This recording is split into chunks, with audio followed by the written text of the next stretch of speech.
శ్రీ గురుభ్యో నమః. ఓం శ్రీ సరస్వత్యై నమః. ఏవిపి సుబ్బారావు గారి ఆధ్యాత్మిక బృందం వారి సౌజన్యంతో మాఘ పురాణం 18వ అధ్యాయము. ఇంద్రుని శాప విముక్తి. శ్రీ మహావిష్ణువు దేవతలతో మరలా ఇట్లనెను: దేవతలారా, మాఘమాస మహిమను ఎంత చెప్పినను చాలదు. మాఘ పూర్ణిమ నాడు మాఘ స్నానము, పూజ మున్నగునవి చేసిన వాని పాపములన్నీయు నశించును. మాఘవ్రతమును ఆచరించిన వారు నాకు ఇష్టులు.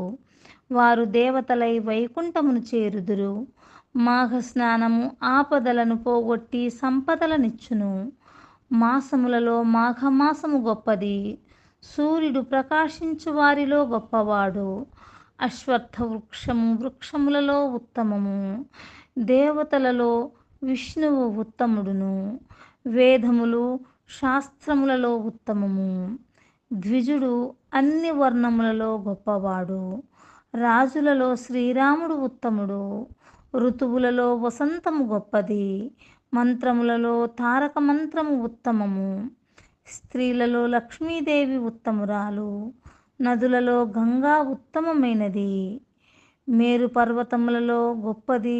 అన్ని దానములలో ధనదానము గొప్పది.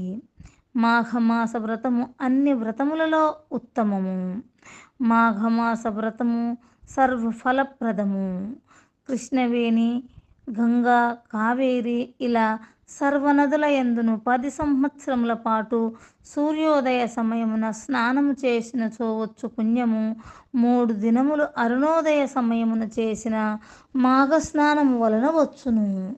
మాఘస్నానము చేసి పూజ మున్నగు వానితో వివిధ పుష్పములతో సాలగ్రామ రూపమున ఉన్న నన్ను పూజించిన మోక్షము వచ్చును అని శ్రీమన్నారాయణుడు దేవతలకు మాఘవ్రత మహిమను వివరించెను.